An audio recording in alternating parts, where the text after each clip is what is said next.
मैं एक बहुत ही गरीब घर में पैदा हुई थी। हम 3 बहनें थीं, भाई कोई नहीं था। पापा एक कंपनी में काम करते थे, जिससे घर का खर्चा चलता था। बड़ी बहन की शादी हो चुकी थी। हम 2 बहनें बची थीं। मैं दूसरे नंबर की थी और मेरे ही शादी का नंबर था। 12वीं तक पढ़ाई करके छोड़ दी थी, क्योंकि हमारे घर के हालात ऐसे नहीं थे कि आगे की पढ़ाई जारी रखती। जब विक्रम के घरवाले मुझे देखने आए, तो मुझे पहली ही नज़र में पसंद कर लिया। और यह वजह थी मेरी सुंदरता। मैं बहुत सुंदर थी। मेरी सुंदरता की वजह से विक्रम के घरवालों ने मुझे पहली ही नज़र में पसंद कर लिया। मुझे तो अपनी किस्मत पर यकीन ही नहीं हो रहा था, क्योंकि विक्रम पढ़े लिखे और बहुत ही अमीर घराने से थे। हमारे घर में परंपरा थी, या फिर यह कहना चाहिए पुराने रीति रिवाज थे, कि शादी से पहले लड़के को नहीं देख सकती थी। मेरे घर वालों का मानना था कि ऐसा करना शुभ होता है। मैंने भी विक्रम को नहीं देखा था।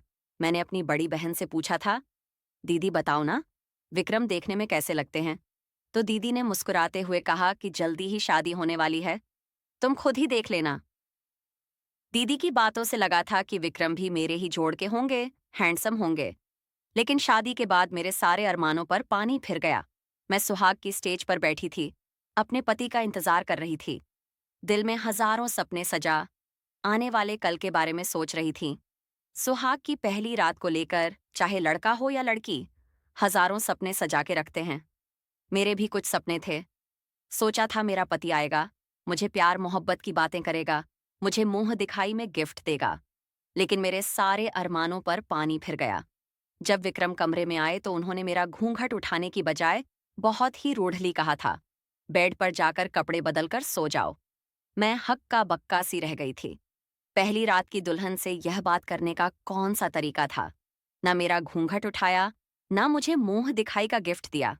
मैं यूं ही बैठी बैठी रही। विक्रम ने गुस्से से मेरा हाथ पकड़कर मुझे बेड से नीचे उतार दिया और गुस्से से बोले, मैं सुन नहीं देता, मैंने कहा है कपड़े बदल कर सो जाओ। मेरी आंखों में आंसू आ गए। मैं चुपचाप बाथरूम में चली गई और अपनी शादी का जोड़ा बदलकर हल्के कपड़े पहनकर बाहर आ गई। बाहर आई तो विक्रम को देखते ही दिल में दर्द की लहर दौड़ गई थी। विक्रम तो मेरे जैसे बिल्कुल भी नहीं थे। पता नहीं मेरे माँ बाप ने विक्रम में क्या देखा। शायद मेरे माँ बाप ने गरीबी से तंग आकर और दहेज से बचाने के लिए विक्रम से मेरी शादी कर दी। विक्रम सांवले रंग, मामूली शक्ल सूरत और उम्र में मुझे कम से कम 12 से 13 साल बड़े थे। विक्रम के चेहरे पर शादी की कोई भी खुशी नजर नहीं आ रही थी, बल्कि उसके कहे हुए शब्द मेरे दिल पर तीर चला रहे थे। मुझे अपनी ससुराल में किसी से भी कोई शिकवा नहीं था, सिर्फ अपने माँ बाप से था।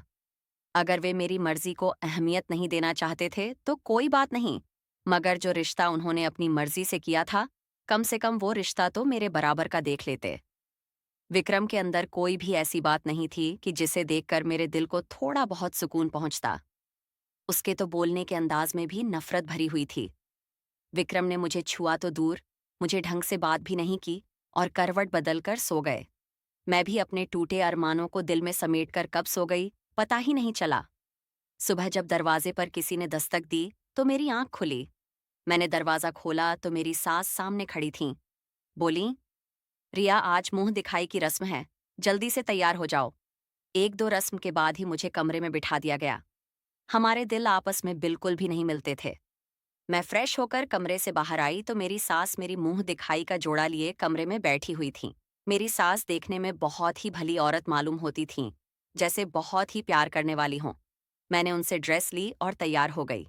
मैं तैयार हो रही थी कि मेरी सास ने आकर कहा, थोड़ा जल्दी करो, मेहमान बस आने वाले ही होंगे।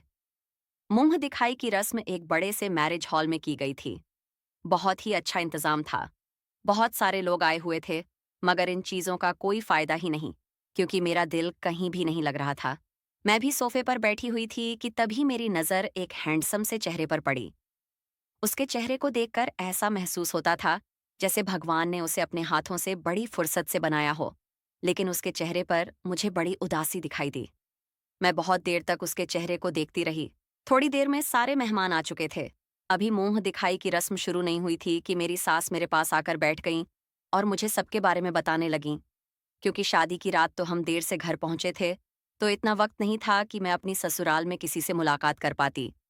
फिर मेरी सास ने मुझे इस लड़के से मिलवाया जो मेरे सामने बैठा हुआ था और जिसके चेहरे से मेरी नज़र नहीं हट रही थी। मेरी सास ने बताया कि यह मेरा छोटा बेटा है, इसका नाम आरव है। जब मेरी सास ने आरव से मेरा इंट्रोडक्शन करवाया तो आरव ने मेरी तरफ नज़र उठाकर भी नहीं देखा, बस नज़र नीचे की बैठा रहा। मुझे बहुत हैरत हो रही थी कि कैसा देवर है। आजकल तो देवर अपनी भाभी से इतना मजाक करते हैं, लेकिन मेरा देवर तो इतना शर्मीला है कि नजरें भी नहीं उठा रहा। इस पल मुझे विक्रम की याद आ गई। कितना अंतर था दोनों भाइयों में। एक ही माँ की कोख से जन्म लिए हुए दोनों भाइयों में जमीन आसमान का अंतर था। विक्रम को बोलने की भी तमीज नहीं थी, वहीं आरव के चेहरे से ही शालीनता टपकती थी। मेरे दिल में फिर से दर्द की टीस उठी थी। अगर मेरे पति का रवैया मेरे साथ अच्छा होता तो मैं उसकी उम्र और उसकी शक्ल सूरत को इग्नोर करके उसके साथ हंसी खुशी जिंदगी बिता देती। लेकिन वह तो मुझे ढंग से बात भी नहीं करता था। शायद विक्रम की और मेरी सोच इसलिए भी नहीं मिलती थी क्योंकि मेरी और उसकी उम्र में बहुत फर्क था। मुंह दिखाई की रस्म खत्म हुई और हम घर वापस आ गए। मैं बहुत ज्यादा थक गई थी, इसलिए जल्दी से कपड़े बदलें और एक बहुत ही सुंदर सा सूट पहन लिया। मैं नई नवेली दुल्हन थी। इन दिनों तो सभी लड़कियों को सजना संवरने का बहुत शौक होता है। विक्रम जब कमरे में आए और जैसे ही मुझ पर नजर पड़ी, मैं तो समझ रही थी कि विक्रम यही कहेंगे कि बहुत सुंदर लग रही हो। मगर मुझे देखते ही गुस्से से बोले, ये क्या पहन रखा है तुमने? अभी चेंज करो। चमक दमक वाले कपड़े मुझे बिल्कुल भी पसंद नहीं। ये सूट मेरी माँ ने मुझे बड़े प्यार से दिया था। विक्रम के कहने पर मैंने वो सूट उतार दिया। आंखों में आंसू लेकर कब सो गई पता ही नहीं चला। मेरी शादी को 1 महीना गुजर चुका था। मैंने किचन का सारा काम संभाल लिया था। मेरी ससुराल में सब लोग बहुत अच्छे थे, लेकिन मेरे देवर आरव की तो बात ही अलग थी। पता नहीं क्यों उसे देखते ही बेसब्र से देखते रहने का मन करता। कभी कभी तो जी चाहता कि रिश्तों की सारी जंजीरें टूट जाएं और वो मेरा हो जाए। और कभी कभी अपने ख्यालों पर ही मुझे हंसी आ जाती और फिर से अपने कमरे में चली जाती। मेरी किस्मत में जो लिखा था वह मुझे मिल चुका था। मैं भला वो आरव के बारे में कैसे सोच सकती थी। जिंदगी इसी तरह गुजर रही थी, टूटे हुए अरमानों की तरह। आरव सुबह सुबह भगवान की पूजा करता था। सुबह सुबह आरव भगवान की आरती करता तो दिल को बहुत सुकून मिलता था। लेकिन आरव अब भी मुझे नजर नहीं मिलाता था। जब भी बात करता तो नजरें नीचे ही रखता। पता नहीं इतना शर्मीला क्यों था। कभी कभी मैं सोचती कि उसके लिए मेरे दिल में इज्जत और प्यार और भी ज्यादा बढ़ जाता, और वहीं विक्रम मेरा पति ऐसी हरकतें कर देता जिससे मैं उसे और भी ज्यादा दूर हो जाती। एक दिन विक्रम ने मुझे कहा कि मेरा नाइट सूट ला दो। कमरे में टीवी का शोर बहुत था, इसलिए मैंने विक्रम की बात नहीं सुनी।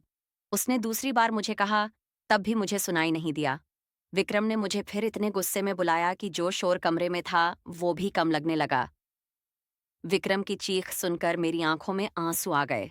कोई अपनी नई नवेली दुल्हन से ऐसे कैसे बात कर सकता है? विक्रम ने गुस्से से मुझे कहा कि तुम्हें कान वाले डॉक्टर को दिखाना चाहिए।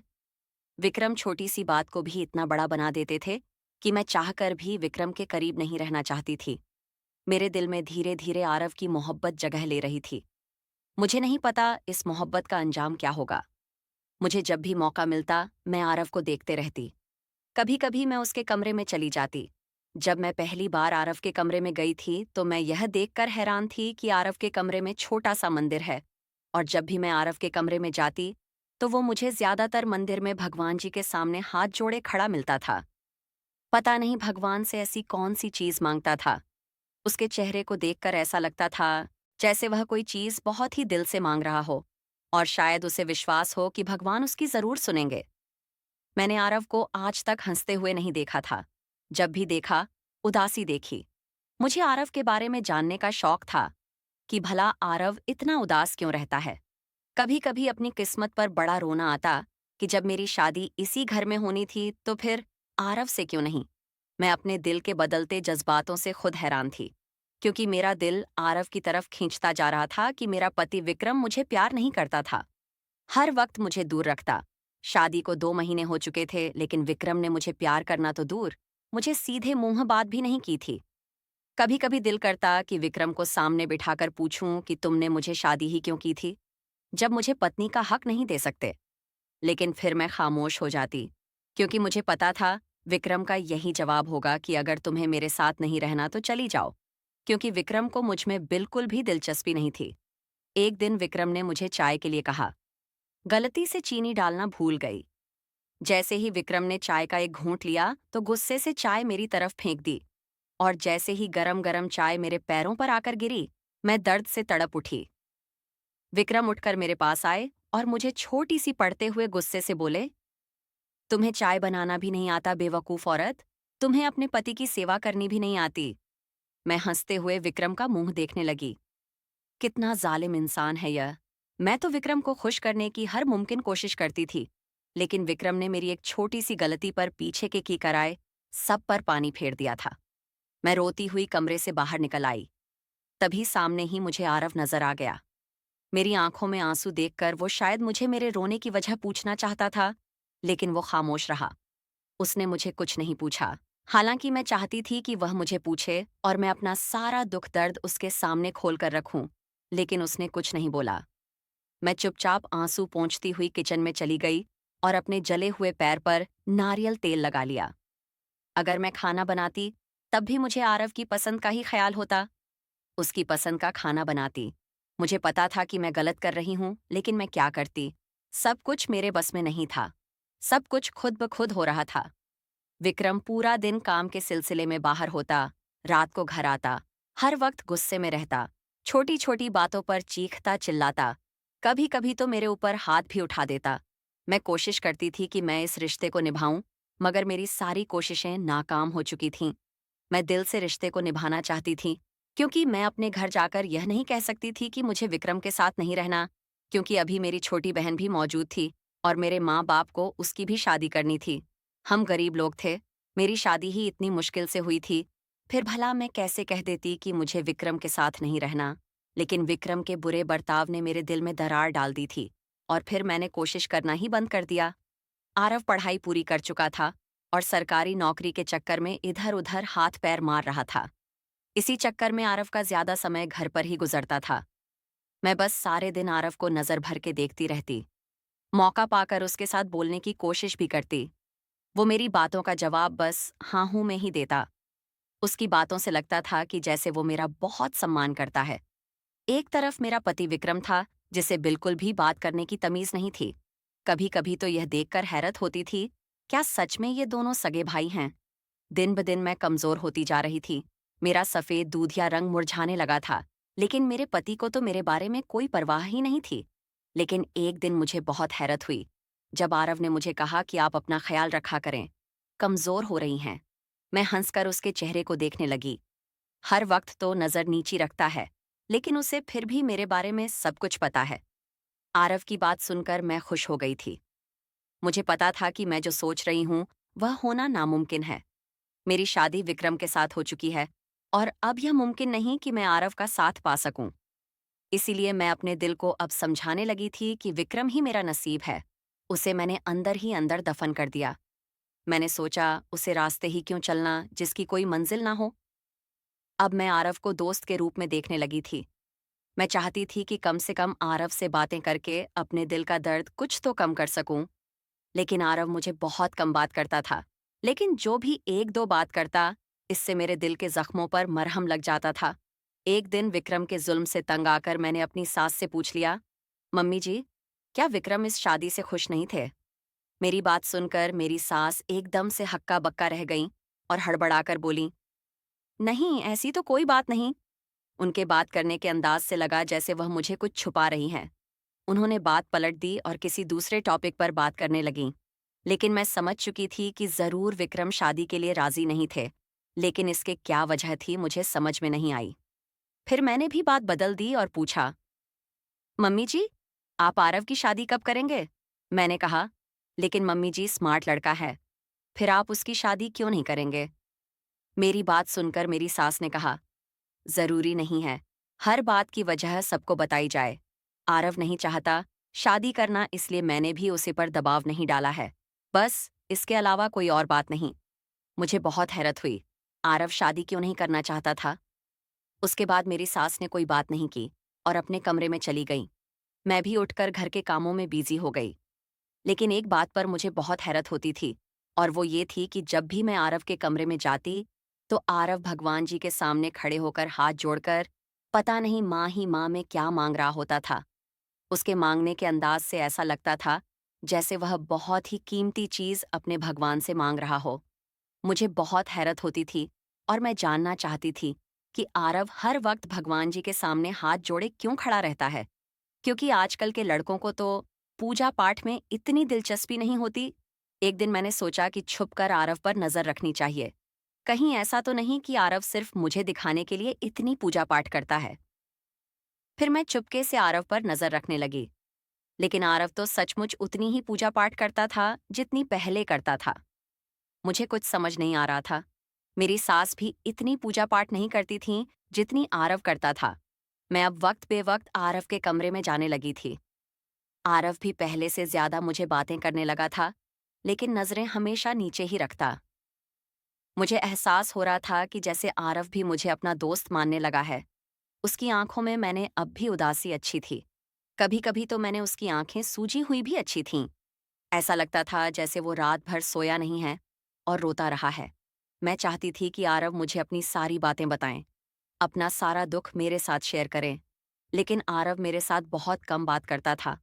मगर मैंने सोच लिया था कि आरव के बारे में सब कुछ जानकारी लूंगी और यह भी जानना चाहती थी कि आरव शादी के लिए क्यों मना कर रहा है।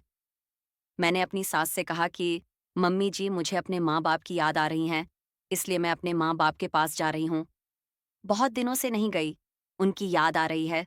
मेरे पति विक्रम काम के सिलसिले में शहर से बाहर गए हुए थे और मैं इस बात का फायदा उठाना चाहती थी। मैंने कहा कि मैं आ जाऊंगी। फिर मैंने अपना सामान पैक किया और टैक्सी से अपने मायके चली गई।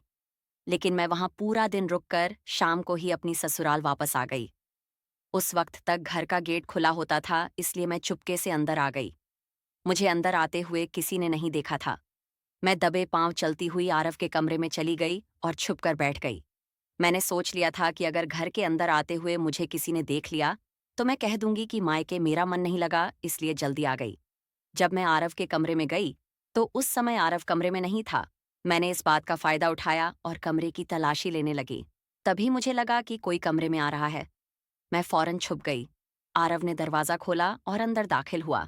मैं बहुत ज्यादा डर गई थी कि कहीं आरव मुझे देख न ले, लेकिन शुक्र है उसने मुझे नहीं देखा।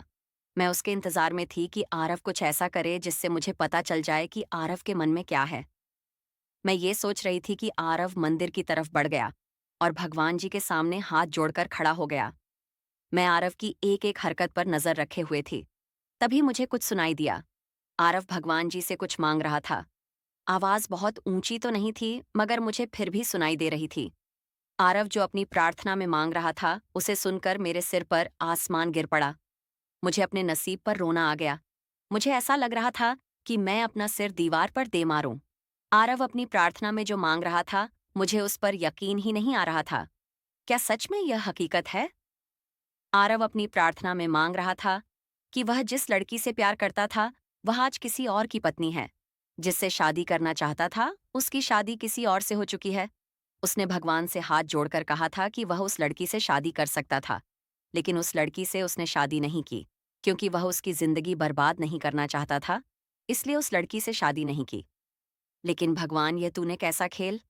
आरव की आंखों में आंसू थे और वो मेरे ही बारे में बात कर रहा था। यह सब सुनकर तो मेरे पैरों के नीचे से जमीन ही निकल गई। यानी कि जिस लड़के से मैं मोहब्बत करती थी, वो भी मुझे मोहब्बत करता था, और वह भी शादी से पहले ही। लेकिन आरव ने मुझे शादी क्यों नहीं की? अब मुझे बर्दाश्त नहीं हुआ और मैं आरव के सामने आकर खड़ी हो गई। आरव मुझे अपने सामने इस तरह अचानक देखकर हड़बड़ा गया और बोला, भाभी आप यहाँ? आप तो अपनी माँ के घर गई थीं, फिर अचानक से कैसे? मैंने कहा, आरव, मुझे तुम्हारी मोहब्बत लाई। मेरी बात सुनते ही आरव चौंक गया और मुंह फेर कर खड़ा हो गया। बोला, भाभी, इन बातों का कोई मतलब नहीं। अब आप मेरी भाभी हैं, मेरे बड़े भाई की पत्नी। मैंने आरव को अपनी तरफ घुमाया और कहा, नहीं आरव, मैं तुम्हारे भाई की पत्नी हूं, लेकिन तुम्हारे भाई ने मुझे नहीं अपनाया है। पता नहीं उसने मुझे शादी क्यों की थी। मैंने जब से तुम्हें देखा है, दिल में यही इच्छा होती है कि तुम्हारे जैसा पति मुझे मिला होता। लेकिन अब जानकर मुझे हैरत भी है और खुशी भी, तुम भी मुझे मोहब्बत करते हो। लेकिन मुझे एक बात जाननी है आरव, जब तुम्हें मुझे मोहब्बत थी तो तुमने मुझे शादी क्यों नहीं की? मैं तुम्हारी जिंदगी बर्बाद नहीं करना चाहता था, क्योंकि मैं तुम्हारे काबिल नहीं हूं। आरव ने अपनी सच्चाई बताई कि मैंने तुम्हें शादी में देखा था और उस वक्त तो मुझे तुमसे मोहब्बत हो गई थी। मैंने अपने घर में अपनी माँ को बताया था कि मैं एक लड़की से मोहब्बत करता हूँ और इससे शादी करना चाहता हूँ, कि तभी अचानक मेरी तबीयत खराब रहने लगी। डॉक्टर को दिखाया तो डॉक्टर ने ऑपरेशन बोला था, लेकिन इस ऑपरेशन के बाद मैं कभी पिता नहीं बन सकता था। मेरी जान बचाने के लिए ऑपरेशन करना बहुत ज़रूरी था। ऑपरेशन हो गया, मेरी ज़िंदगी भी बच गई, लेकिन मेरा सब कुछ खत्म हो चुका था, क्योंकि मैं पिता नहीं बन सकता था। और ऐसे हाल में मैं तुमसे शादी करके तुम्हारी ज़िंदगी बर्बाद नहीं करना चाहता था। इसलिए मैंने सोचा कि अपनी मोहब्बत को दिल में ही दफन कर लूंगा और तुम्हें कभी नहीं बताऊंगा। लेकिन शायद भगवान को यही मंजूर था कि उन्होंने इस लड़की को मेरे घर में मेरी भाभी बनाकर भेज दिया, जिससे मैं बेपनाह मोहब्बत करता था। अब रोज अपनी आंखों के सामने देखता हूँ और रोज भगवान से दुआ करता हूँ कि भगवान मुझे इतनी हिम्मत दे, इतनी शक्ति दे कि मैं अपने दिल से तुम्हारी मोहब्बत निकाल सकूं।